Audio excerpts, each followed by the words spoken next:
que termine por mi cuerpo, si no yo la tiro, pues yo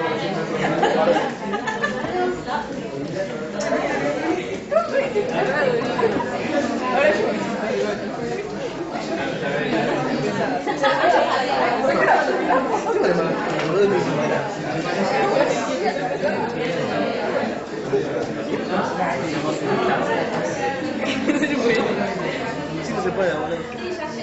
Hay muchas órdenes. No, yo me pregunto de tomar un premio de buena conducta. Yo soy la persona ubicada, lo que diferencia. ¿Dónde estamos? Yo estoy ubicado en esta silla, por ejemplo. No, desapunto. Mal. Estás ubicado. Error. ¿Qué día le conocieron de vos? Hola. Ay, qué vergüenza. Ustedes vienen después. Ahora. Sí. Está escuchando hasta afuera. No, viene a hacer su corte, alguna.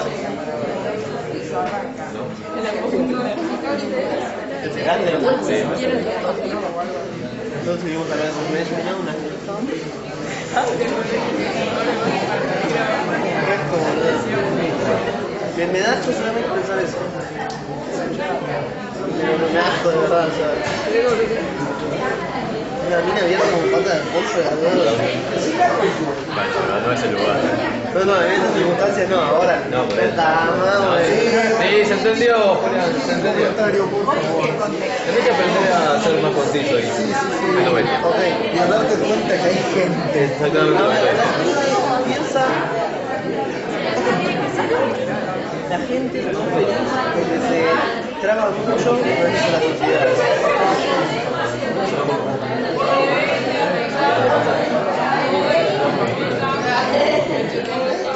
Ahora. No voy a hacer comentarios.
Igual no me disgusta. A mí no me disgusta.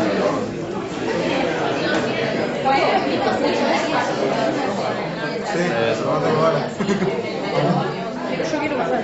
Te dicen que no, boludo. Te dicen que no. Tienen todas las semanas y no pasar la bola que tienen. No, bueno. Soy más directo. O sea, no.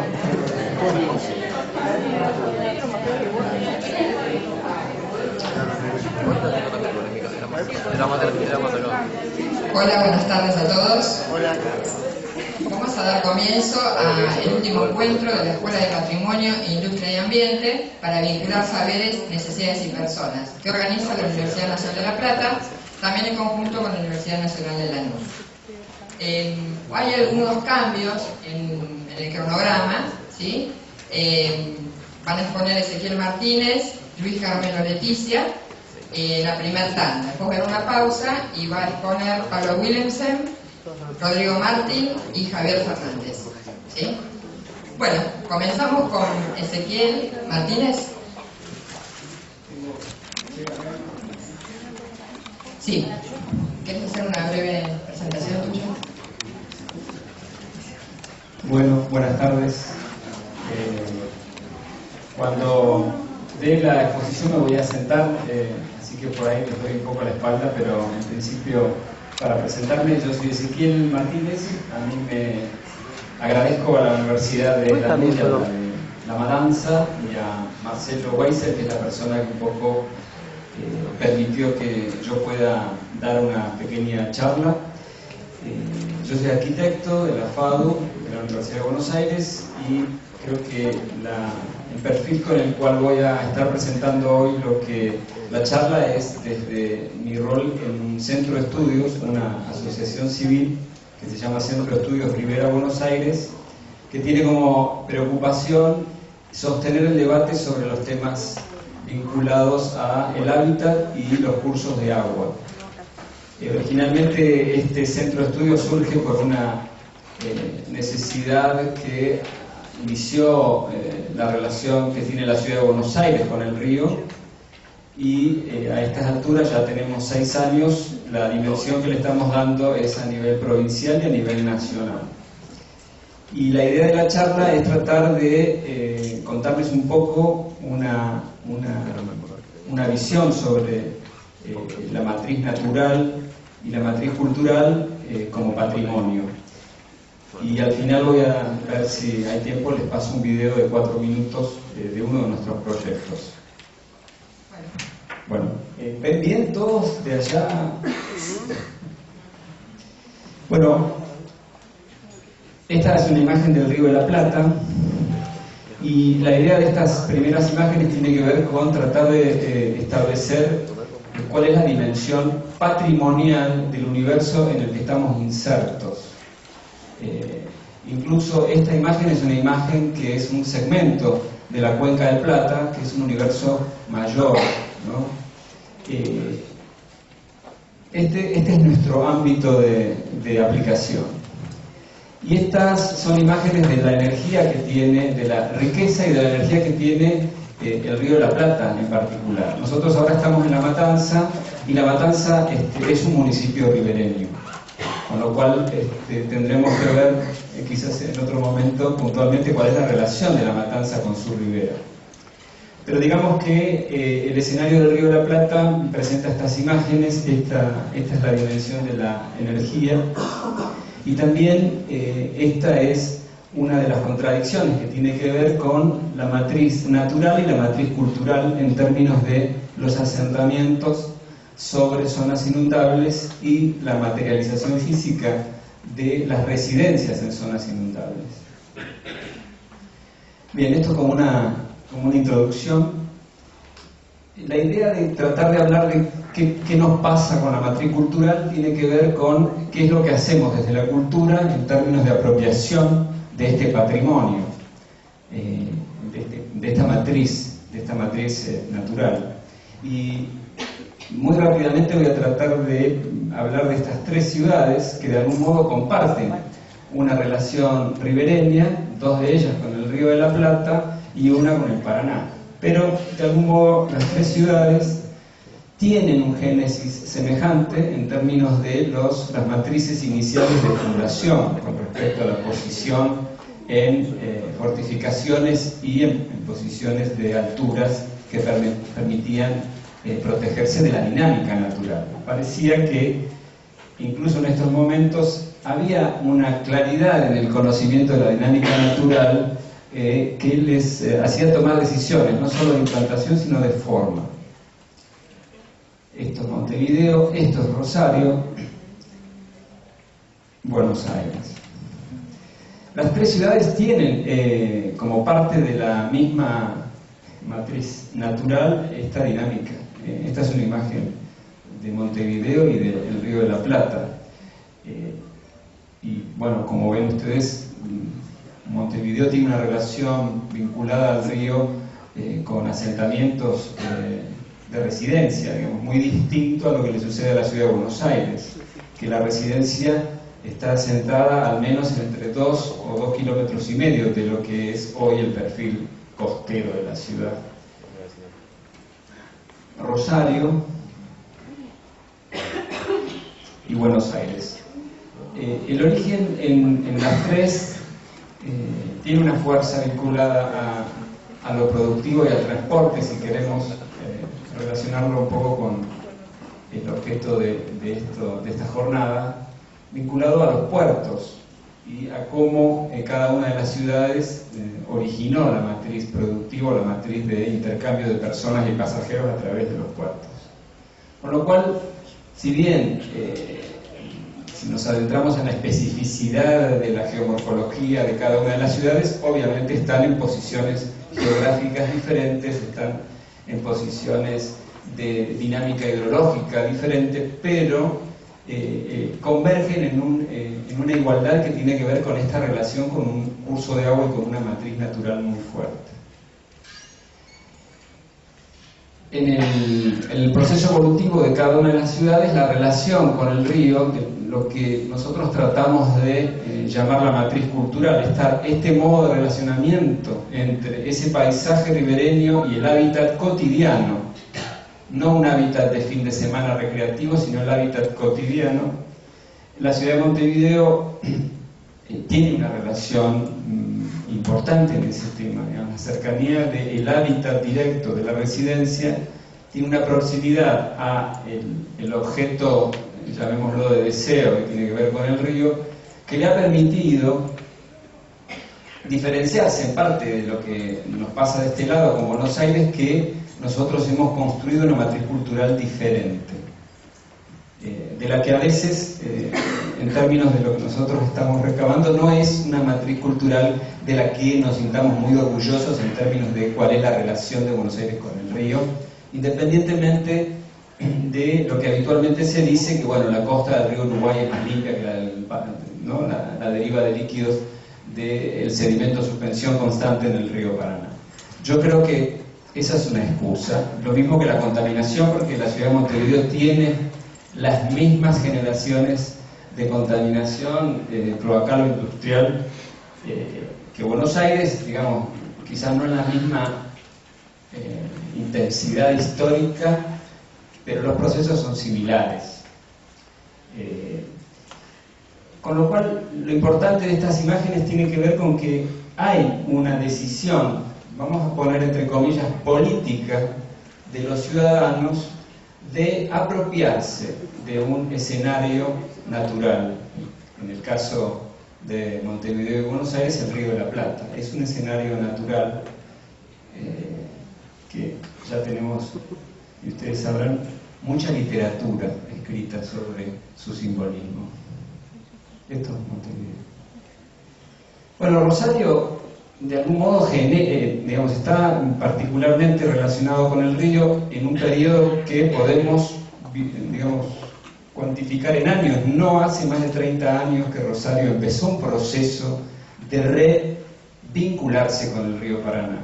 No siempre Rosario tuvo esta relación, porque, bueno, la actividad portuaria, la actividad ferroviaria, eran elementos urbanos, elementos arquitectónicos, elementos de infraestructuras que lo distanciaban, porque estaban entre la ciudad y el río.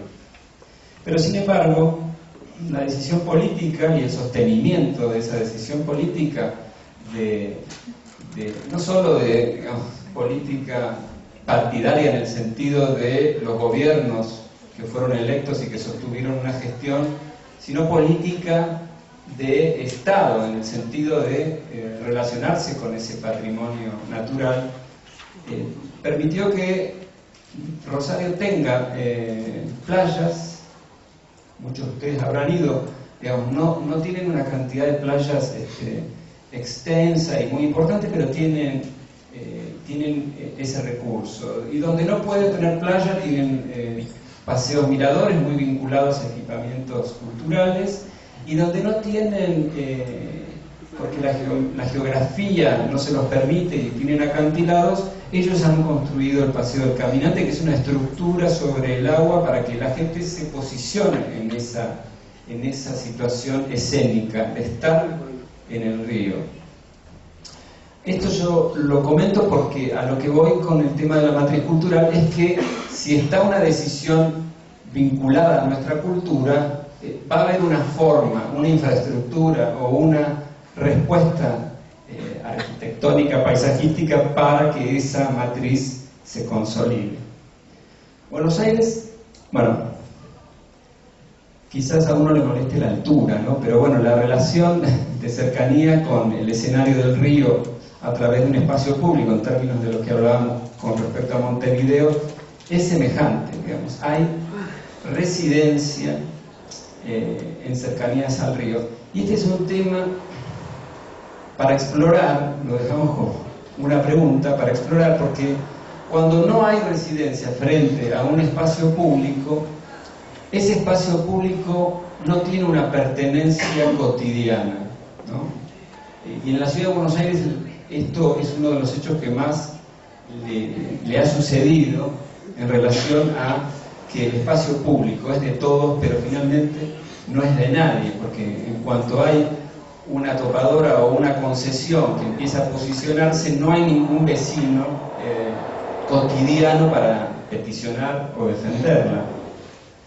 Esto lo dejo como pregunta. Pero bueno, Buenos Aires ha tratado y se ha manifestado formalmente a través de un proceso de eliminación de las playas, ha tenido playas, y la generación de un elemento de contacto con el río que está originado en lo que podemos decir una matriz portuaria, que es el muro vertical. Muro vertical para un puerto es una infraestructura lógica. Muro vertical para un parque, al menos deberíamos preguntarnos qué está pasando en esta relación. Voy a tratar de pasar estas imágenes un poquito más rápido, que tienen que ver con cuál es el bagaje desde las propuestas en relación a Buenos Aires sobre la definición de la forma de esto que está un poco, o yo traigo un poco a debatir y a charlar entre nosotros, que tiene que ver con cuál es la matriz cultural. Después eso lo podemos trasladar a cada posición en la que estemos habitando. Y por eso digo que La Matanza es un municipio ribereño y tendremos que preguntarnos cuál es ribereño a qué río y cuál es nuestra relación con ese aspecto.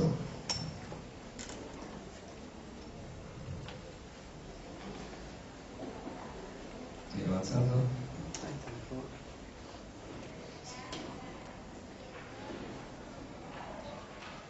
Y básicamente esta mirada de tratar de hablar de que hay dos posiciones extremas y que entre ellas seguramente habrá un sinnúmero de medios que en principio podemos incorporar como tema extremo en cualquiera de estas tres ciudades que estuvimos hablando. Y Buenos Aires fue manifestando desde su fundación. Estas son ya imágenes más cercanas a nuestros días, pero fue materializando como idea una relación con el río a través de una fuerte presencia de infraestructura. La infraestructura quizás del muro vertical tiene que ver también con un paradigma de la ingeniería, ¿no? Estamos viendo obras de fines del siglo XIX, esto en particular principios del XX. Esto es Costanera Sur. Una de las obras que en principio nosotros las vemos como muy paradigmáticas, porque esta obra, si bien tiene incorporado el muro vertical, tiene una cualidad de diseño, el diseño de 1915-16, que puede parecernos más o menos moderno, pero que en realidad lo interesante de este diseño es que permite distintos gradientes de accesibilidad al río. Entonces el que pasea en el paseo alto fue a hacer determinada actividad, el que pasea en el paseo bajo determinada otra, y el que fue a bañarse desciende las gradas y se baña.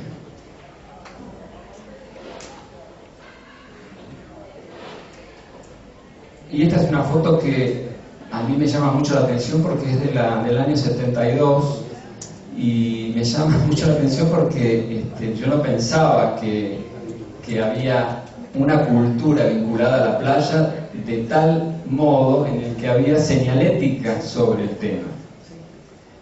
Esta foto es de lo que se llamaba el balneario de Saint-Tropez, que estuvo donde después estuvo Coconor, y ahora hay un parque de actividades extremas. pegadito a una marina que se llama Puerto Norte. Y este tema de la naturaleza, la matriz cultural y lo que en la foto de Coppola, de Horacio Coppola de abajo, es la playa granular que tiene la provincia de Buenos Aires, ese es nuestro patrimonio natural, esas son nuestras playas, no son arenas amarillas y no son aguas transparentes. Esa es la fisonomía de las playas de la provincia de Buenos Aires y de la parte que nos toca dentro de la provincia de Buenos Aires. Y lo que la naturaleza hace en esta deriva constante de líquidos en el sentido norte-sur, que el Paraná, digamos, es uno de los que podemos nombrar como más cercanos, pero en realidad toda la calidad o la capacidad biológica que traen estas aguas tiene que ver con la cuenca del Plata. La dimensión y el espesor de los limos en suspensión vienen desde Bolivia, Brasil. Y la capacidad que tiene la naturaleza de, en aquellos lugares donde no sucede nada, se regenera o se restituye un paisaje que es nuevo. Que en la foto de arriba, un poco la reserva ecológica es un ejemplo de un laboratorio vivo sobre esta transformación constante de la naturaleza sobre un territorio incorporado con cierta juventud temporal. No hace mucho que está ese relleno. No hace mucho que está en términos...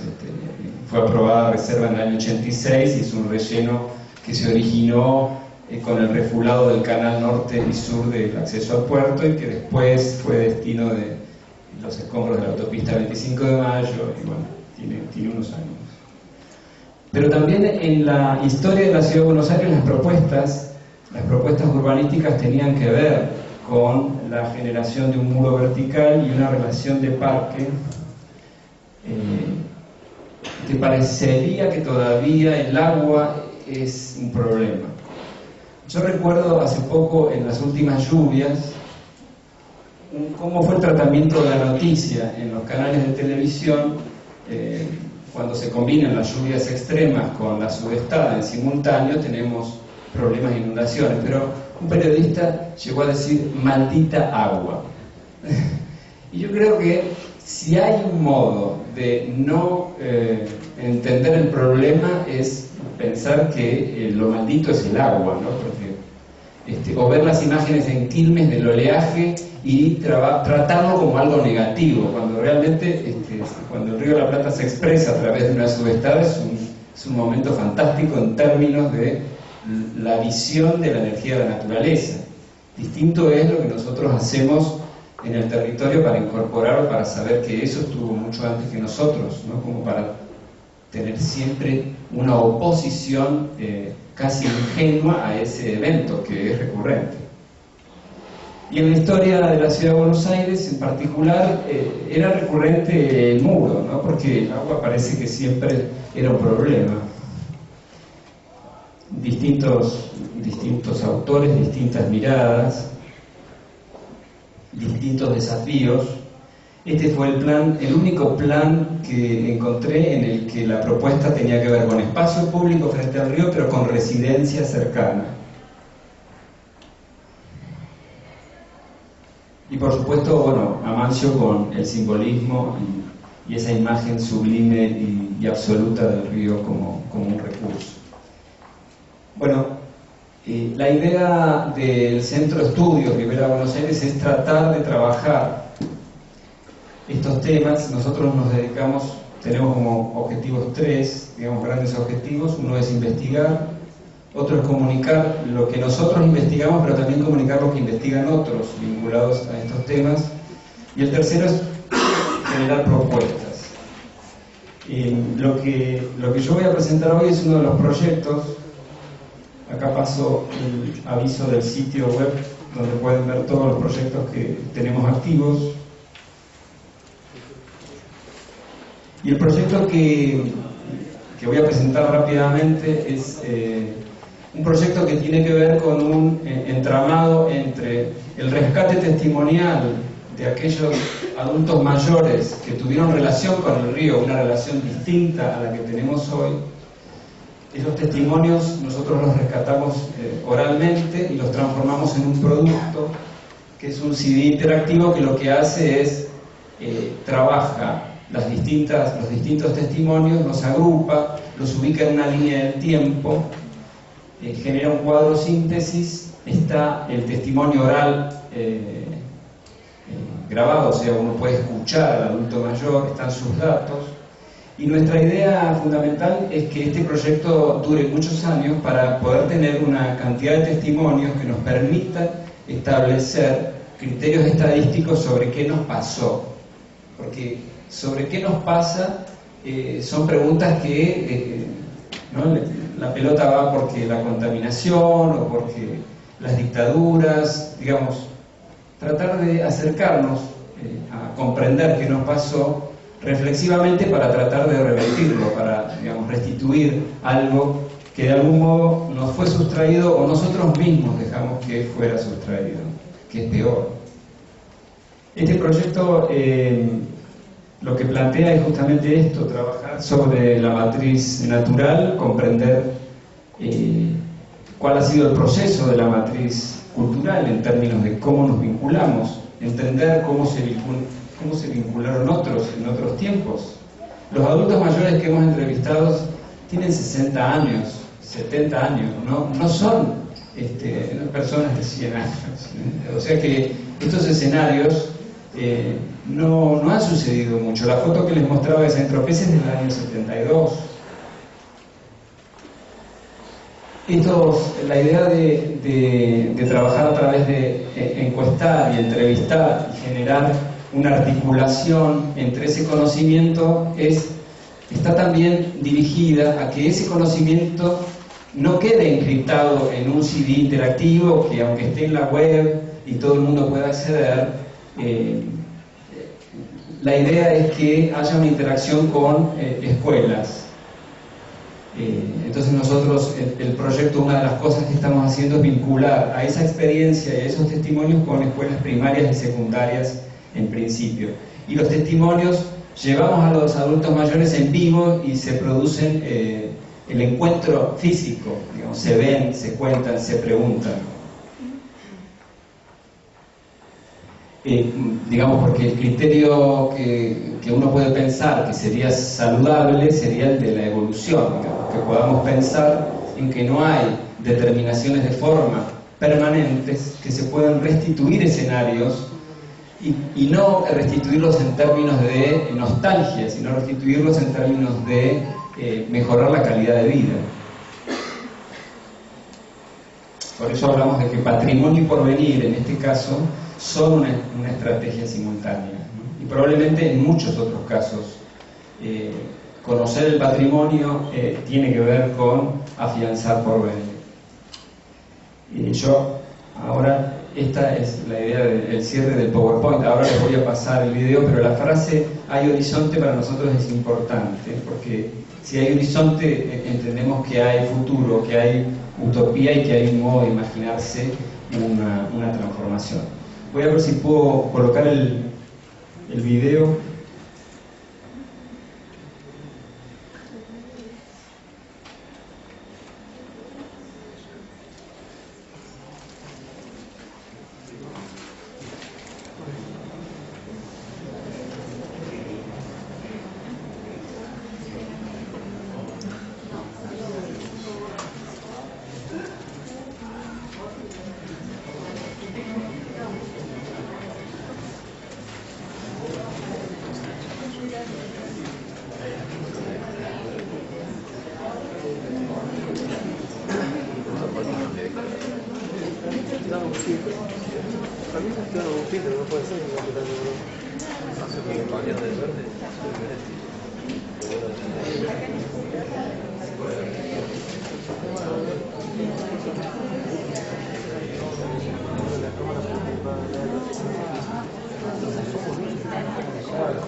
Cambia todo el tiempo.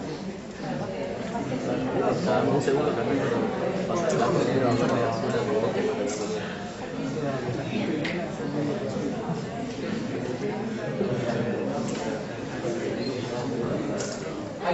conectar el volumen.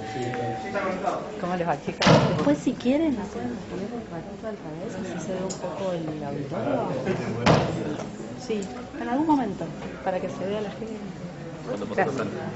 Cuando yo paso, la sacan de acá, la ponen allá.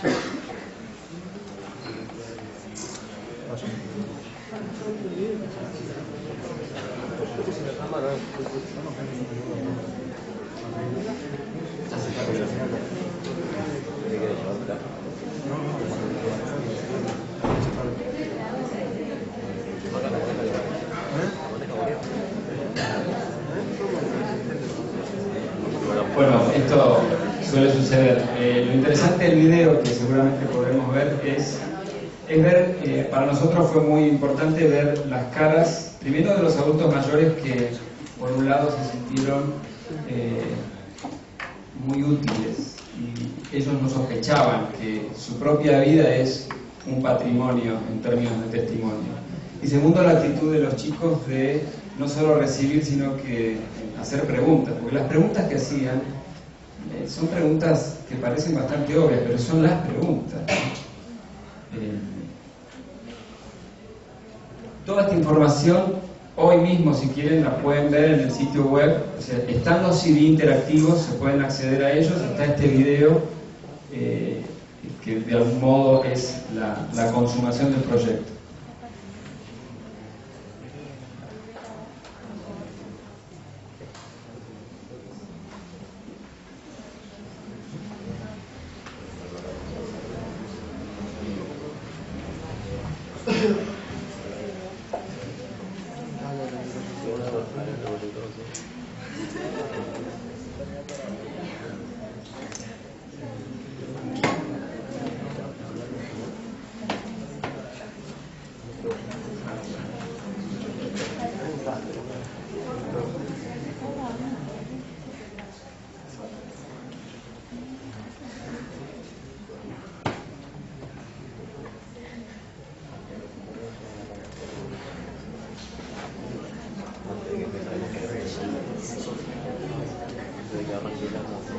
Yo traje unos CD físicos, si alguien quiere, no tengo muchos, pero del primer proyecto.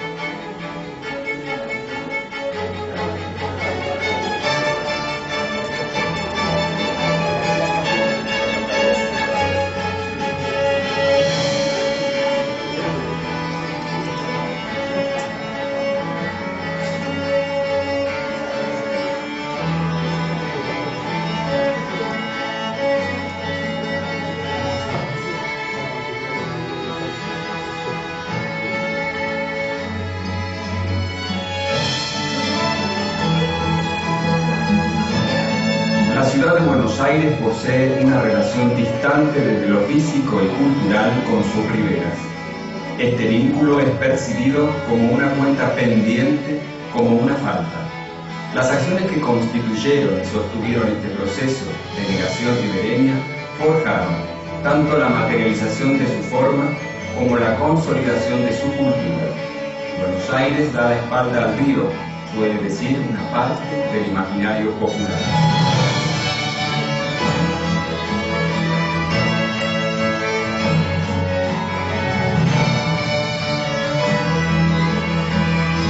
Convocar, escuchar, atender y valorar a nuestros adultos mayores a través de sus testimonios constituye un proceso de reconstrucción cultural que los reconoce como protagonistas, poseedores de patrimonio a transmitir. Son ellos puentes, eslabón clave para unir patrimonio y porvenir. El conocimiento individual es atesorado, transmitido, sumado e integrado colectivamente. Es la cualidad de relatos en cantidad lo que tiende, indefectiblemente, a ser conocimiento colectivo eficaz y representativo. Desde el yo, con el nosotros, hacia el todos.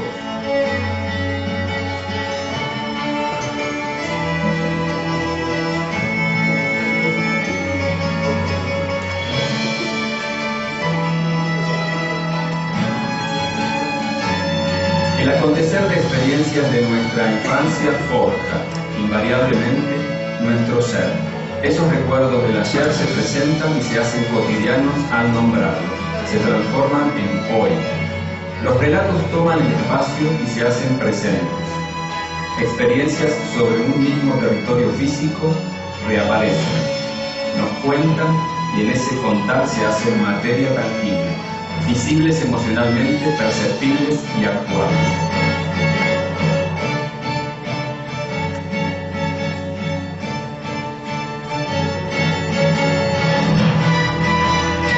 Proteger y difundir configuran un binomio sólido para dar protagonismo, valor y participación activa a los adultos mayores, hacerlos visibles en el presente desde el valor del testimonio de sus experiencias personales.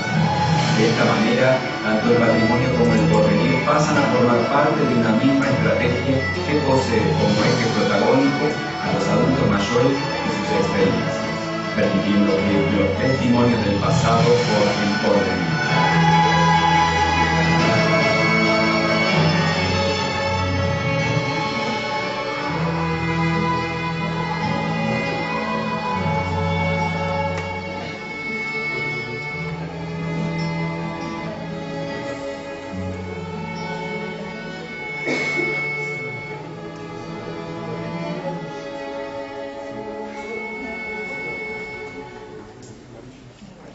Bueno, muchas gracias.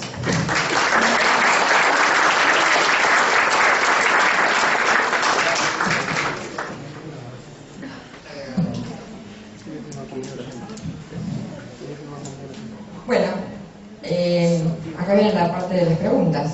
¿Sí? Si alguno está con alguna inquietud, con alguna pregunta, vale, pasa. Con micrófono. Así que te quería consultar sobre un concepto, categoría de la cual hablaste bastante, que es esta de matriz cultural. Para pensar en objetos patrimoniales que en primera instancia por ahí no saltan a la vista intuitivamente, como el patrimonio natural o el río. Cuando vos te referís a la matriz cultural, ¿estás pensando, además de los vínculos, o sea, los vínculos sociales, emocionales, culturales que se establecen con ese bien que es el río, estás vinculando eso o pensando en la categoría de patrimonio intangible, pensando al Río de la Plata como un patrimonio intangible, más allá obviamente de lo materializable del río, de todas aquellas características que lo vuelven patrimonio o lo vuelven cultura más allá del río en sí mismo? Te lo pregunto porque son cuestiones que a mí me están preocupando y quiero saber si vos tenés algo al respecto opinado. Ustedes recordarán que la Ciudad de Buenos Aires fue la primera en proponer la categoría de paisaje cultural de la humanidad, y esa categoría tenía mucho que ver con el territorio ribereño. Se fundamentó sobre lo que sucedió en la ciudad y sucede en el territorio ribereño. No fue aceptada, digamos, se cayó, no prosperó, porque las comisiones de UNESCO que venían a Buenos Aires detectaban esto que yo comentaba, ¿no? Que en realidad ellos no ven que la población esté relacionada con el río ni desee vincularse con el río, no palpaban algo llamativo, ¿no? Y es que no parecía una ciudad ribereña, ¿no? Después de Buenos Aires, la que presentó la categoría fue Nueva York, y no sé cómo le fue, pero a lo que voy es que Buenos Aires de algún modo trabajó para la constitución de una nueva categoría, logró la imposición de la categoría, pero no logró algo llamativo, que es que ella misma pudiese consolidar ese deseo. El término de matriz cultural tiene que ver con los ciudadanos, ¿no? Una vez en una de las exposiciones sobre este término de que Buenos Aires da la espalda al río, que bueno, no todos opinan igual, pero es una frase que surge del imaginario popular y que se ha usado mucho. Decía, no, Buenos Aires no le da la espalda al río, los que le dan la espalda al río son los ciudadanos. Y evidentemente me parece que la matriz cultural está en lo que nosotros como ciudadanos hacemos, pero también lo que fuimos haciendo o fueron haciendo los que nos antecedieron, ¿no? Yo soy Martínez de apellido, con lo cual parte de la matriz cultural de la relación de la ciudad con el río tiene que ver con los extranjeros, con la llegada a un lugar y ver qué sucedía, cómo se llegaba, si nuestros abuelos o bisabuelos llegaban con expectativas positivas para afianzarse o llegaban por un tiempo. Digamos, la matriz cultural tiene que ver con una sumatoria de factores. Buenos Aires tuvo una posición de ciudad en tránsito y a veces cuando procesos migratorios son pensados de manera de que, bueno, estoy 5 años y después vuelvo, en realidad el compromiso con ese territorio no es el mismo. No digo que esto haya sucedido en el 100%, pero de algún modo ahí hay una clave para indagar en la matriz cultural, en la relación de llegada a Buenos Aires como ciudad y esta visibilidad del río como amenaza más que como paisaje positivo. No sé si ayudó. Sí. ¿Alguna otra pregunta?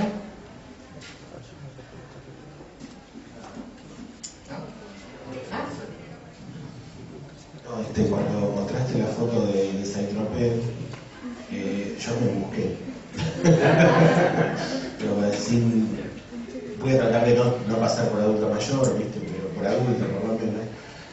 Yo me acuerdo que el uso de las playas de Buenos Aires era ir a tomar sol para llegar tomado sol a las verdaderas vacaciones posteriores, no ir blanco a la playa, ¿no? Entonces esa era parte del uso y bueno, recuerdo de mis viejos llevarme a Saint-Tropez y esas cosas. También, obviamente tendría 7, 8 años, digamos, no recuerdo el conflicto, pero también recuerdo que en un momento se dejó de ir. Esas cosas vagas que te quedan, que el bañarse en el río empezó a tener advertencias, etcétera, o si te bañabas te quedaban restos de aceite o de petróleo en el imaginario de los chicos, digamos, después del baño, que eran muy difíciles de sacar después. Y entonces, bueno, hasta que en un momento se terminó de prohibir el baño, Saint-Tropez desapareció, bueno, y el resto de las playas. Pero bueno, era aportar mi recuerdo de adulto mayor en el tema. Bueno, algo, sí, yo no fui, pero yo tenía edad para ir también a esa playa, en el 72, 74.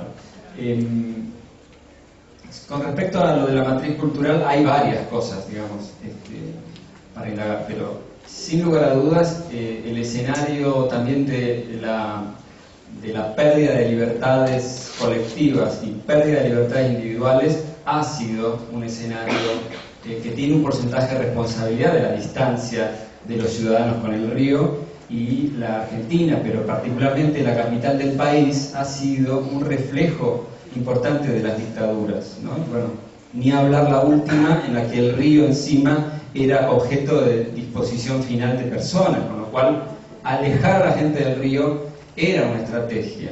De hecho, es una estrategia que sigue vigente porque las dos ordenanzas del 76 y del 77 no han sido derogadas.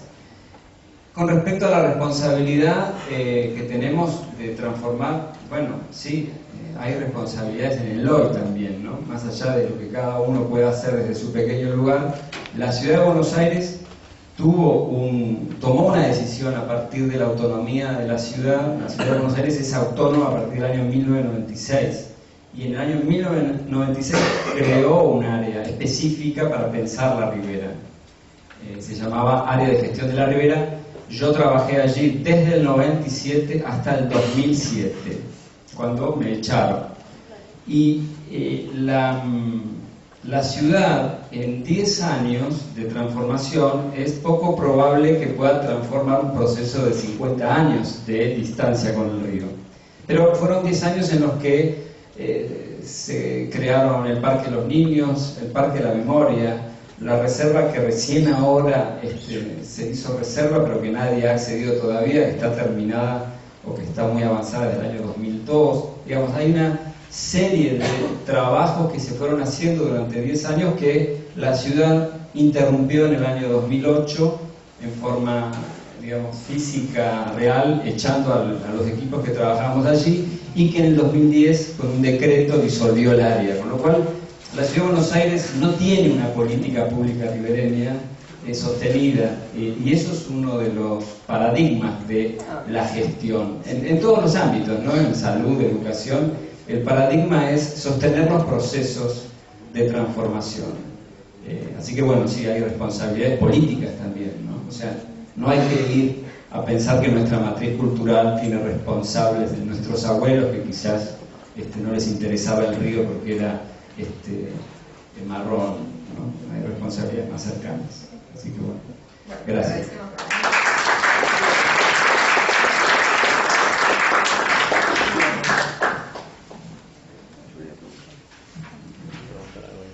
Vamos a escuchar a Luis Carmelo Leticia, Historias del Patrimonio Edificado en Lomas de Zamora. Adelante.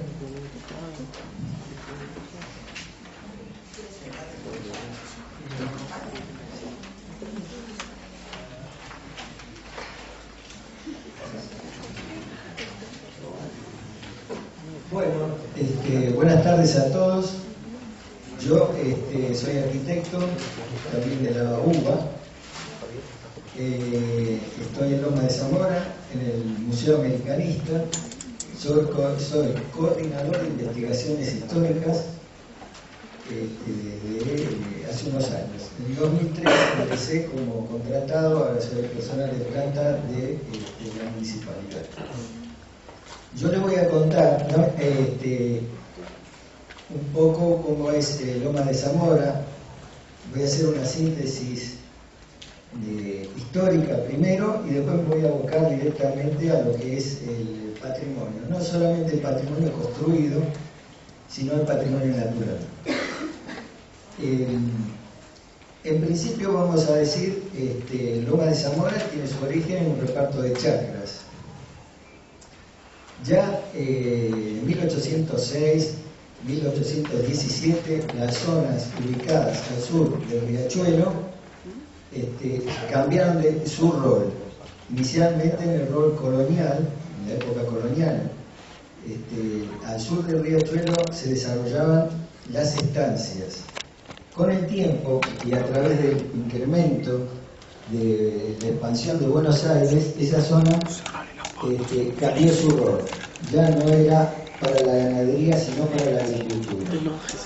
Bueno, es así que se reparten tierras fiscales que habían pertenecido a la estancia de Juan de Zamora, con la posibilidad de que fueran donadas gratuitamente. Tenemos que acordarnos que un año después, al incorporarse al gobierno del general Martín Rodríguez, Bernardino Rivadavia, las tierras fueron dadas en garantía por la ley de enfiteusis, ¿no? Por todo el préstamo que recibimos nosotros de Inglaterra. Por suerte, el caso de Lomas de Zamora zafó. Si no hubiera sido otro el origen y la situación. Entonces, empezamos 1821. En 1825, muy cerca, se establece la primera colonia agrícola del país, que nosotros estamos cansados de escuchar que la primera colonia agrícola es la colonia de La Esperanza en Santa Fe. Lomas de Zamora fue asiento de la primera colonia agrícola, constituida por colonos escoceses, inmigrantes escoceses que llegaron de Inglaterra.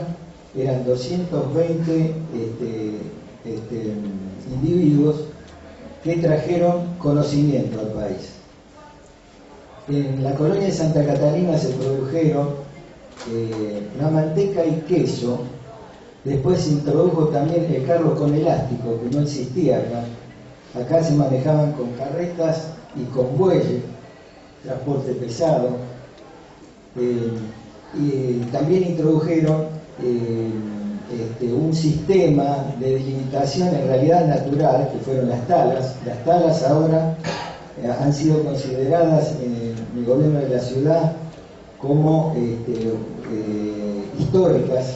Nosotros también tenemos eso, en algunos sectores todavía existe, Las talas sirvieron para delimitar los sectores que cada colono le repartió. No se planteó esta colonia como un pueblo, sino que se dispersó en 6.500 hectáreas,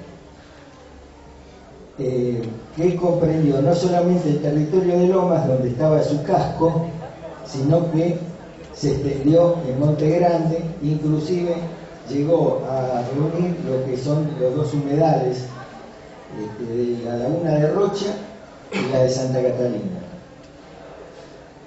Las áreas desarrolladas por esta gente, bueno, tuvo un inicio en 1825 y un quiebre en 1832. Debido a una sequía y a distintos problemas, crisis económica, los unitarios y federales se quedaron intermedio de los dos cuarteles. Posteriormente, nosotros estamos todavía en el periodo en que Lomas de Zamora pertenecía al partido de Quilmes. Forma parte del partido de Quilmes entre 1785 a 1852. O sea que después de la batalla de Caseros, se forma el partido de Barracas al Sur, al cual nosotros también pertenecimos por muy corto tiempo. Y en 1861 conseguimos la creación del partido judicial de campaña, 10 de septiembre de 1861. Posteriormente, ya con el avance del ferrocarril, la construcción del ferrocarril, se transforma ese conjunto de 30 chacras de 16 hectáreas en un pueblo. El 9 de junio de 1864 se aprueba el plano y en 1865 recién pasa el ferrocarril. Va a pasar de 1865